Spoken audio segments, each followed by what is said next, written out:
আসসালামু আলাইকুম শিক্ষার্থী বন্ধুরা, স্বাগতম তোমাদেরকে জামিনুরস বায়োলজিতে। আমরা আজকে যে টপিকস নিয়ে আলোচনা করব সেটি কোষে থাকা একটি গুরুত্বপূর্ণ অঙ্গাণু, যেটিকে আমরা নিউক্লিয়াস বলে জানি। তো নিউক্লিয়াসকে কোষের প্রাণকেন্দ্র বলা হয় বা নিউক্লিয়াসকে কোষের ব্রেন বলা হয়, মস্তিষ্ক বলা হয়।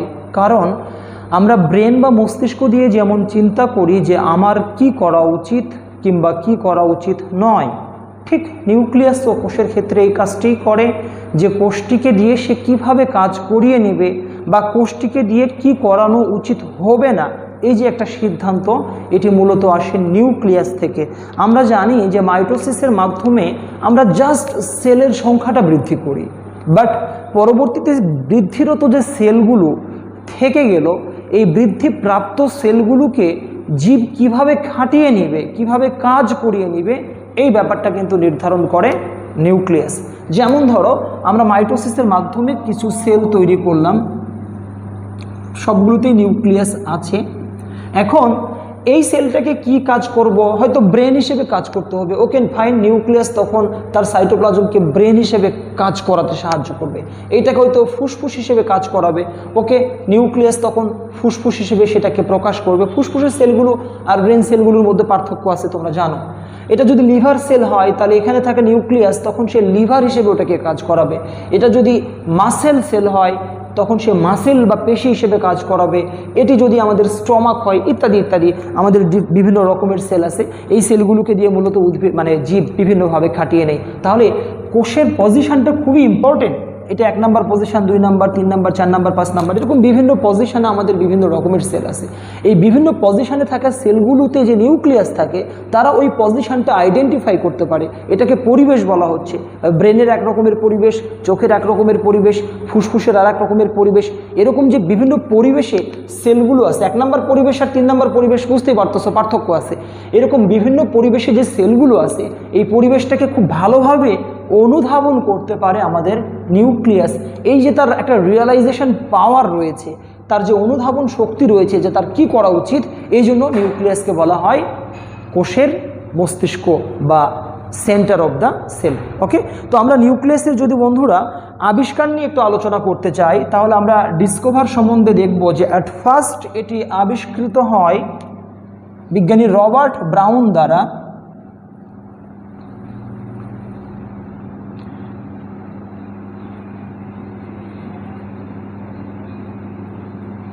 1831 সালে। তিনি প্রথম অর্কিড সেলে,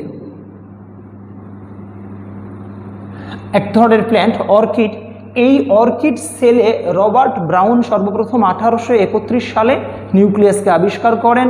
তিনি এটার নামকরণ করেন। পরবর্তীতে বিভিন্ন সময়ে আরও অনেক গবেষণার মাধ্যমে বিভিন্ন কোষে নিউক্লিয়াসগুলোকে আমরা আরও বিভিন্নভাবে ক্লাসিফিকেশন করার চেষ্টা করছি। তো আমরা ফার্স্ট যদি নাম্বারে যাই, যে দ্য নাম্বার অফ নিউক্লিয়াস কত হয়।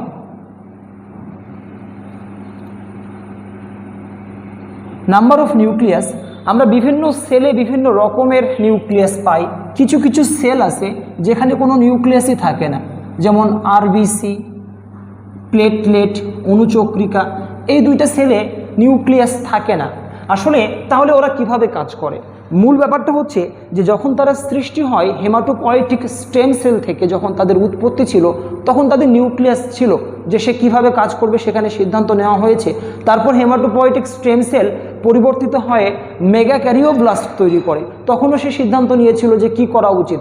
যখন তাকে লোহিত রক্তকণিকা হিসেবে কাজ করতে হবে বা অণুচক্রিকা হিসেবে কাজ করতে হবে, যখন সে সিদ্ধান্ত নিয়ে ফেলছে, যখন এই কাজটা করার জন্য তার যাবতীয় প্রোটিন তৈরি সম্পন্ন হয়েছে, তখন তাদের মধ্যে থেকে সে নিউক্লিয়াসটাকে বিলুপ্ত করে। অর্থাৎ যখন অস্থিমজ্জা থেকে এরা ব্লাডে আসে, মাইগ্রেট করে, তখন এদের আর নিউক্লিয়াস থাকে না। এই জন্য এটাকে আমরা বলি নিউক্লিয়াসবিহীন সেল। এই নিউক্লিয়াসবিহীন টার্মটিকে আমরা বলি ইনিউক্লিয়েটেড।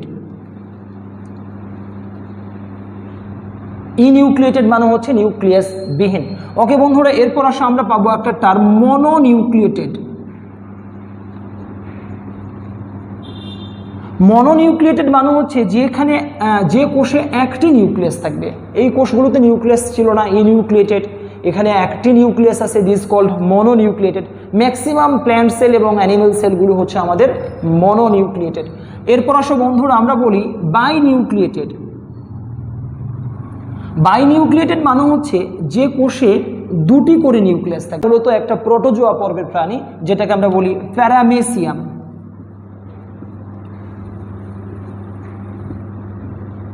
প্যারামেসিয়াম এক ধরনের প্রোটিস্ট। এই প্যারামেসিয়ামের দেহে দুইটি করে নিউক্লিয়াস পাওয়া যায়, এই জন্য এটাকে বলা হচ্ছে বাইনিউক্লিয়েটেড। এরপর আমরা পাই মাল্টিনিউক্লিয়েটেড। মাল্টিনিউক্লিয়েটেড মানে হচ্ছে যে কোষে অনেকগুলো নিউক্লিয়াস থাকবে, এই নিউক্লিয়াসগুলোকে বলা হয় মাল্টিনিউক্লিয়েটেড। মাল্টিনিউক্লিয়েটেডগুলো যদি আমরা অ্যানিমেলে পাই বা প্রাণীতে পাই, যদি আমরা অ্যাট ফার্স্ট উদ্ভিদে যাই, যদি আমরা উদ্ভিদ বা ছত্রাক, নট অ্যানিমেল, অ্যানিমেল ছাড়া যদি আমরা প্ল্যান্ট কিংবা যদি আমরা ফাঞ্জি, ছত্রাকে এই ধরনের কোষগুলো পাই যেখানে অনেকগুলো নিউক্লিয়াস রয়েছে, তখন আমরা এই ব্যাপারটাকে বলি সিনোসাইট। সিনোসাইট বা সিনোসাইটিক বলা হয়, সিনোসাইটিকও বলা যায়, সিনোসাইট বা সিনোসাইটিক। আর যদি এটা উদ্ভিদের, এটা অ্যানিমেলের ক্ষেত্রে হয়, অ্যানিমেল প্রাণীর কোন কোষে আছে, আমরা স্কেলিটাল মাসেল পর্ব, আমরা স্কেলিটাল মাসেল মানে হচ্ছে যে পেশিগুলো অস্থির সাথে থাকে সেগুলোকে আমরা বলি তোমার অস্থিযুক্ত পেশি বা স্কেলিটাল মাসেল। যেমন আমাদের অস্থিতে যে পেশিগুলো আছে স্কেলিটাল মাসেল, এখানে যে নিউক্লিয়াস থাকে তাদের অনেকগুলো সংখ্যা থাকে স্কেলিটাল মাসেলে। আমরা এই বিষয়টিকে বলি সিনসিশিয়াল। ওকে, তাহলে আমরা ইনিউক্লিয়েটেড বলতে নিউক্লিয়াসবিহীন, মনোনিউক্লিয়েটেড বলতে একটি নিউক্লিয়াস, বাইনিউক্লিয়েটেড বলতে দুটি নিউক্লিয়াস, মাল্টিনিউক্লিয়েটেড বলতে আমরা অনেকগুলো নিউক্লিয়াসকে বুঝি। এটা প্ল্যান্টের ক্ষেত্রে হলে আমরা সেই টার্মটিকে বলি সিনোসাইটিক, অ্যানিমেল হলে স্কেলিটাল মাসের উদাহরণ সেটাকে আমরা বলি সিনসিশিয়াল। আমাদের বায়োলজিতে কিন্তু বন্ধুরা টার্ম খুব ইম্পর্টেন্ট, অনেক বড় একটা ব্যাখ্যা আমরা একটা টার্ম দিয়ে পার হয়ে যাই। ফটোসিনথেসিস বিশাল ব্যাখ্যা, বাট একটা শব্দ দিয়ে কিন্তু আমরা পার হয়ে চলে যাচ্ছি। ওকে, তো আমরা সিনোসাইটিক, সিনসিশিয়াল এই দুটোই মাল্টিনিউক্লিয়েটেড। আমি যদি বলি সিনসিশিয়াল তাহলে আমি অ্যানিমেল স্কেলিটাল মাসেলকে বুঝবো, আমি যদি বলি সিনোসাইটিক তাহলে আমি প্ল্যান্ট বা ফাঞ্জি বা প্যারামেসিয়াম এই ধরনের মানে উদ্ভিদের ক্ষেত্রে আমরা এগুলো ব্যবহার করব। যেমন আমাদের বিভিন্ন ধরনের সিনোসাইটিক হাইফি রয়েছে, আমাদের পেনিসিলিন, অ্যাগারিকাস এই ধরনের রয়েছে। তো বন্ধুরা চলো আমরা যদি নেক্সট আমরা যদি এটার শেপ নিয়ে আলোচনা করতে চাই,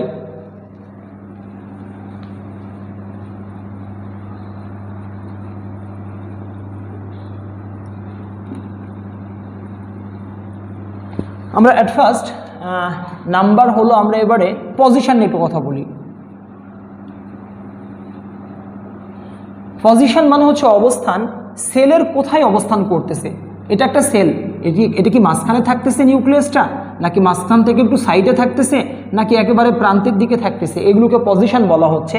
তো আমরা যদি কোনো সেলের মিডিল পজিশনে নিউক্লিয়াসকে পাই তখন আমরা ওটাকে বলবো সেন্ট্রিক। সেন্ট্রিক নিউক্লিয়াস মানে হচ্ছে কোষের মাঝখানে থাকবে। আর একটা বিষয় আছে এক্সসেন্ট্রিক বলা হয়। এক্সসেন্ট্রিক মানে হচ্ছে যে মাঝখান থেকে একটু সরে, সাইটোপ্লাজমের মাঝখানে নয় একটু সাইডে থাকবে। এটা আমরা প্ল্যান্ট সেলের ক্ষেত্রে পাই। তোমরা জানো প্ল্যান্ট সেলের ভ্যাকিউলটা অনেক বড় হয়, আর বড় ভ্যাকিউল হওয়ার কারণে ভ্যাকিউল দ্বারা চাপ খেয়ে নিউক্লিয়াসটি এক পাশে স্থানান্তরিত হয়, মাঝখানে থাকে না। This is vacuole. ভ্যাকিউলের কারণে নিউক্লিয়াসটা চলে গেছে সাইটে, এটাকে আমরা বলি eccentric. All of the plant cell, কারণ তোমরা জানো প্ল্যান্ট সেলে ভ্যাকিউল থাকে, আর ভ্যাকিউলটা প্রসারিত হওয়ার কারণে নিউক্লিয়াসটা পাশে চলে যায়, তখন এই ব্যাপারটিকে বলা হয় এক্সসেন্ট্রিক সেল। ওকে, সেন্ট্রিক সেল বলতে আমরা মাঝখানে বুঝি। এরপর আসো পেরিফেরাল নিউক্লিয়াস। পেরিফেরাল মানে হচ্ছে একবারে পরিধির দিকে, নিয়ার অ্যাবাউট একেবারে প্লাজমা মেমব্রেন সংলগ্ন অঞ্চলে। আসলে মাঝখান থেকে একটু পাশে হলে ওটাকে এক্সসেন্ট্রিক বলা হয়, আর একেবারে পরিধির সাথে লেগে থাকলে ওটাকে বলা হয় পেরিফেরাল নিউক্লিয়াস। যেমন ধরো এটা প্রাণী কোষে পাওয়া যায়, উদাহরণটা হচ্ছে আমাদের অ্যাডিপোজ টিস্যু। অ্যাডিপোজ সেল, আমাদের যে ফ্যাট সেলগুলো আছে ত্বকের নিচে, ওই ফ্যাট টিস্যুতে যে সেল থাকে সেটাকে বলা হয় adipose cell. Adipose cell is a animal cell. Yes, এবং এখানে এখানে গহ্বর থাকে, আমরা এটাকে গহ্বর বলছি। ফ্যাট গ্লোবিউল ধারে অনেক চর্বি জাতীয় উপাদান জমা করানো হয় এই গহ্বরে। এটা দানাময় গহ্বর চর্বিযুক্ত উপাদান দিয়ে পূর্ণ থাকে। আসলে দিস ইজ ফ্যাট সেল। এটাকে ফ্যাট সেল কেন বলা হচ্ছে? এখানে প্রচুর ফ্যাট গ্লোবিউল থাকে। তো এত বিপুল পরিমাণে ফ্যাট গ্লোবিউল জমা হয় যে মাঝখানে থাকা নিউক্লিয়াসটা একেবারে পরিধিতে এসে অবস্থান নেই। মাঝখানে থাকা নিউক্লিয়াসটা একেবারে পরিধিতে এসে অবস্থান নেই। এই জন্য আমরা এটাকে বলি peripheral type nucleus. Centric type মাঝখানে থাকবে, এক্সসেন্ট্রিক প্ল্যান্ট সেল একটু পাশে থাকবে, পেরিফেরালটা একেবারে প্রান্তে থাকবে, causes of fat globule present.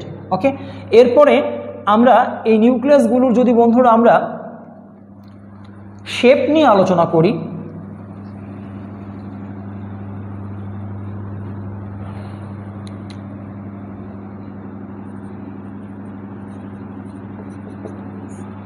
আমরা যদি শেপ বা আকৃতি নিয়ে কথা বলি তাহলে আমরা পাবো অ্যাট ফার্স্ট পাবো আমরা সার্কুলার বা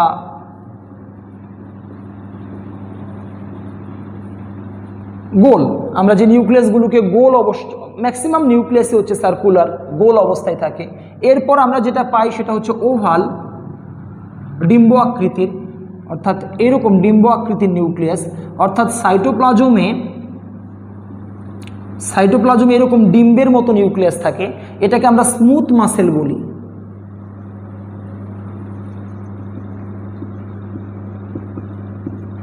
আমাদের যে মসৃণ পেশিকোষ রয়েছে সেই মসৃণ পেশিকোষের ভেতরে যে নিউক্লিয়াস থাকে এটা ডিম্ব আকৃতির, এই জন্য এটাকে ওভাল টাইপ বলা হয়। আর ম্যাক্সিমাম নিউক্লিয়াসগুলোই বৃত্তাকার, যেটাকে সার্কুলার টাইপ বলা হয়। এরপরে যদি আমরা নিউক্লিয়াসটাকে বলি, আমরা নিউক্লিয়াসগুলোকে খণ্ড খণ্ডভাবেও পেতে পারি। আমরা কখনো ওটাকে বাইলোব বলি, ট্রাইলোব বলি, মাল্টিলোব বলি। দেখা গেল আমাদের নিউক্লিয়াসটা দুইটা খণ্ডে বিভক্ত হয়েছে, this is two lobe, lobe মানে খণ্ড। তখন ওই নিউক্লিয়াসগুলোকে আমরা আকৃতিগত দিক থেকে বলি বাইলোবাল নিউক্লিয়াস, মানে দ্বিখণ্ডিত নিউক্লিয়াস। এই বাইলোবাল নিউক্লিয়াসগুলো পাওয়া যায় ইউসোনোফিল। এরপর আমরা ট্রাইলোব বিশিষ্ট নিউক্লিয়াস পাবো। ট্রাইলোব পাওয়া যায় যেখানে তিনটা লোব থাকে নিউক্লিয়াসের, এদেরকে পাওয়া যায় আমাদের বেসোফিল। এরপর আমরা মাল্টিলোব বিশিষ্ট নিউক্লিয়াস পাবো। নিউক্লিয়াসগুলো অনেকগুলো খণ্ডে খণ্ডে বিভক্ত, তিনের অধিক, তখন আমরা এটাকে বলি মাল্টিলোব। এটাকে পাওয়া যায় নিউট্রোফিল। শ্বেতরক্ত কণিকা, শ্বেতরক্ত কণিকার কয়েকটা টাইপ থাকে, হ্যাঁ, ইউসোনোফিল, বেসোফিল, নিউট্রোফিল আরও আছে। তো আমরা এই ইউসোনোফিল, বেসোফিল এবং নিউট্রোফিল এদের শ্বেতরক্ত কণিকাতে আমরা 2 লোব, 3 লোব বা অধিক লোব বিশিষ্ট, আমরা মাল্টি লোব বিশিষ্ট পাই নিউক্লিয়াসগুলোকে পাই। তাহলে ইউসোনোফিলের নিউক্লিয়াসটা কী ধরনের? বাইলোবাল টাইপ। বেসোফিলের নিউক্লিয়াসটা কোন টাইপের? ট্রাইলোবাল টাইপ। আর নিউট্রোফিলের নিউক্লিয়াসটা কোন টাইপের? মাল্টিলোবাল টাইপ। ওকে, তো বন্ধুরা আমরা এরপরে আমরা লোবালের পরে আমরা আর একটা শেপ পাই, যেটাকে আমরা বলি হর্সশু বা ঘোড়ার অশ্বক্ষুরের আকৃতি, এরকম এটাকে নিউক্লিয়াস বলা হচ্ছে। এই নিউক্লিয়াসটা পাওয়া যায় ভর্টিসেলাতে। ভর্টিসেলা যে জীব আছে সেই জীবের আমাদের এই খুরের মতো নিউক্লিয়াস পাওয়া যায়, এটাকে আমরা বলি হর্সশু। তাহলে আমরা নিউক্লিয়াসের আকৃতিগত দিক থেকে একটা পার্থক্য পাচ্ছি। তাহলে বন্ধুরা আমরা দেখতে পাচ্ছি যে কোষের ভেতরে নিউক্লিয়াসটি বিভিন্নভাবে ভ্যারি করতে পারে।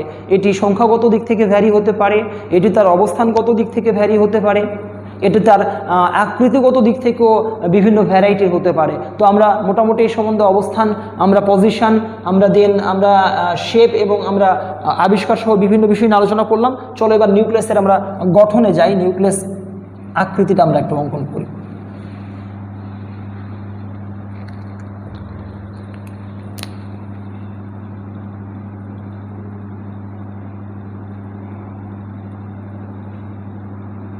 নিউক্লিয়াস 2 পর্দা বিশিষ্ট একটি সাইটোপ্লাজমীয় অঙ্গাণু।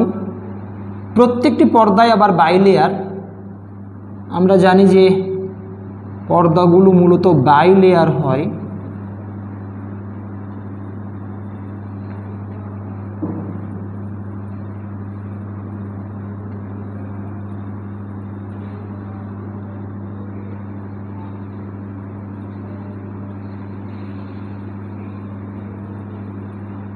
ওকে, আমরা প্রত্যেকটা পর্দাতে পোর থাকে, এটাকে আমরা নিউক্লিয়ার পোর বলি।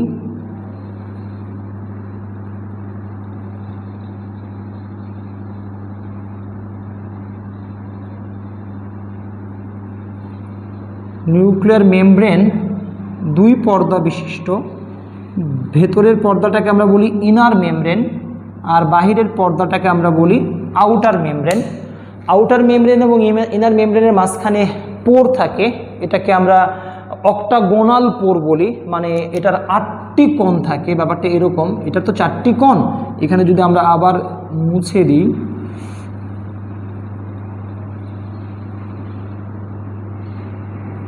এই ব্যাপারটাকে বলা হয় অক্টাগোনাল। তার মানে 8টি কোণ রয়েছে, 1 2 3 4 5 6 7 8। এই 8 কোণ বিশিষ্ট যে ছিদ্রগুলো, এগুলোকে আমরা বলি অক্টাগোনাল পোর। এটাকে আমরা নিউক্লিয়ার মেমব্রেন বলি। তাহলে দিস ইজ নিউক্লিয়ার মেমব্রেন, এটাকে আমরা অ্যাট ফার্স্ট পোর দেই, nuclear pore which is octagonal. Octagonal pore. আমরা মেমব্রেনটির সবথেকে বাইরের পার্টটিকে বলি আউটার মেমব্রেন,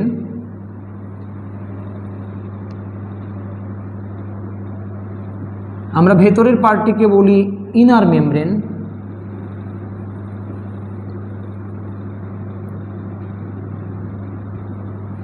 ওকে, ভেতরের দিকে যে একটা স্পেস রয়েছে, একটা জলীয় দ্রবণ সম্মিলিত অঞ্চল রয়েছে, এই অঞ্চলটিকে আমরা বলি nucleoplasm. These are nucleoplasm.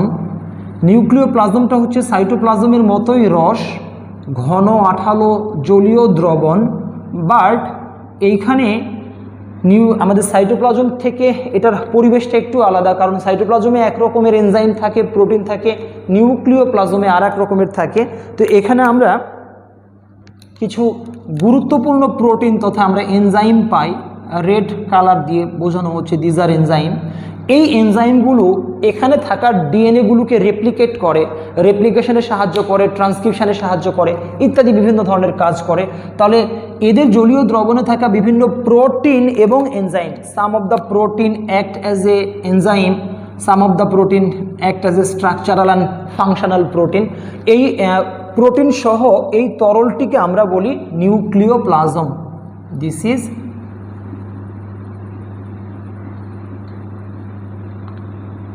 Nucleoplasm. নিউক্লিওপ্লাজমের ভেতরে আমাদের ক্রোমাটিন থাকে। আমরা আগে ঘন একটা অঞ্চলের কথা বলি, যে এখানে একটা ঘন অঞ্চল থাকে, এই ঘন অঞ্চলটিকে আমরা বলি nucleolus. Nucleolus is a zone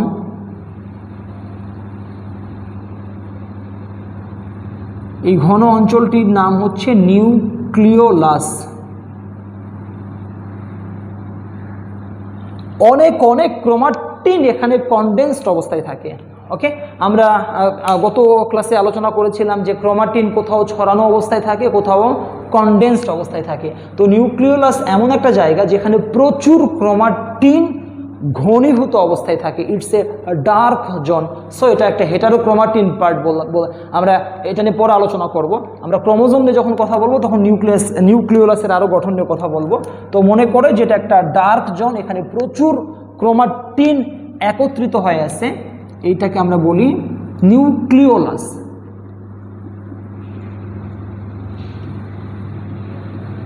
this is nucleolus. এরপরে এখানে তো ক্রোমাটিন আছেই, আরও কিছু ক্রোমাটিন আমরা নিউক্লিওপ্লাজমে ছড়ানো ছিটানো অবস্থায় পাই, স্প্রেড অবস্থায় পাচ্ছি।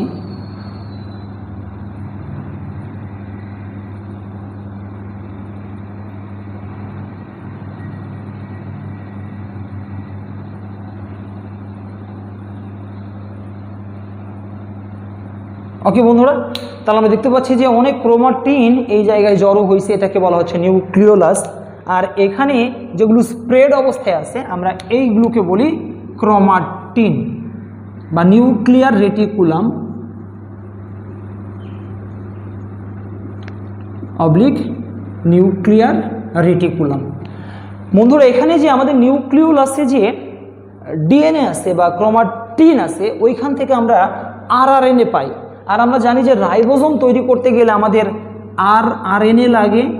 আমরা আরএনএর কয়েকটা টাইপ জানি, একটা টিআরএনএ, এমআরএনএ, আরআরএনএ। তো আমাদের নিউক্লিওলাস থেকে আরআরএনএ তৈরি হয়, আরআরএনএ এবং প্রোটিন, এখানে কিছু প্রোটিন তৈরি হয় এবং এই প্রোটিন আরআরএনএ বা এখানে প্রাপ্ত প্রোটিন, এই আরআরএনএ এবং প্রোটিনগুলোকে মিলে আমরা একত্রে বলি রাইবোজোম। তাহলে নিউক্লিওলাস কি তৈরি করে বন্ধুরা? দে ফরমেশন রাইবোজোম, যে তারা রাইবোজোম তৈরি করতেছে। These are ribosome, small unit and large unit. But nucleolus কর্তৃক উৎপাদিত রাইবোজোম নিউক্লিয়াসে থাকে না, তারা নিউক্লিয়াস থেকে নিউক্লিয়ার রন্ধ্রের ভেতর দিয়ে বাইরে বেরিয়ে চলে আসে, বাইরে বের হয়ে আসে। Now ribosome migrate to the cytoplasm. Okay, সাইটোপ্লাজমে চলে আসে এবং সাইটোপ্লাজমে এসে তারা হয় সাইটোপ্লাজমে ফ্রি থাকে, এগুলোকে আমরা বলি ফ্রি রাইবোজোম। আবার কখনো কখনো দেখা যায় যে তারা এন্ডোপ্লাজমিক রেটিকুলাম, আমাদের নিউক্লিয়াসের মেমব্রেন থেকে উৎপত্তি হয়, আউটার মেমব্রেন থেকে আমাদের এন্ডোপ্লাজমিক রেটিকুলাম সৃষ্টি হয়।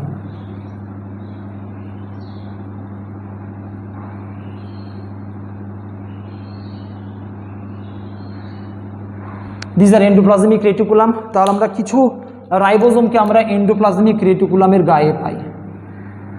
তাহলে আমরা বলতে পারি যে এন্ডোপ্লাজমিক রেটিকুলামের উৎস কই থেকে? আমাদের নিউক্লিয়ার মেমব্রেন থেকে। নিউক্লিয়ার মেমব্রেন থেকে আমাদের এন্ডোপ্লাজমিক রেটিকুলামের ডেভেলপ ঘটে। ওকে, এবং তাহলে আমরা দেখতে পাচ্ছি নিউক্লিওলাস আরআরএনএ তৈরি করে এবং উক্ত আরআরএনএ সাইটোপ্লাজম থেকে আসা প্রোটিন সাথে যুক্ত হয়ে একটা রাইবোজোম গঠন করে। RRNA plus protein called ribosome. আর রাইবোজোমগুলো নিউক্লিওপ্লাজম থেকে নিউক্লিয়ার রন্ধ্রের ভেতর দিয়ে সাইটোপ্লাজমে এসে দুইভাবে থাকতে পারে। এগুলোকে আমরা ফ্রি রাইবোজোম বলছি, যেগুলো সাইটোপ্লাজমে রয়েছে। These are free ribosome. আর এগুলোকে আমরা অ্যাটাচড রাইবোজোম বলছি। তাহলে আমরা মোটামুটি একটা আইডিয়া পেলাম নিউক্লিয়াস সম্বন্ধে, যে এটা একটা দুই পর্দা বিশিষ্ট একটা সাইটোপ্লাজমীয় অঙ্গাণু। এটাকে কোষের প্রাণকেন্দ্র বা মস্তিষ্ক বলা হয়। এখানে ক্রোমাটিনগুলো যেখানে অধিক ঘনীভূত অবস্থায় থাকে ওই জায়গাটিকে আমরা বলি নিউক্লিওলাস। ওইখান থেকে আরআরএনএ তৈরি হয় যা প্রোটিনের সাথে যুক্ত হয়ে রাইবোজোম গঠন করে।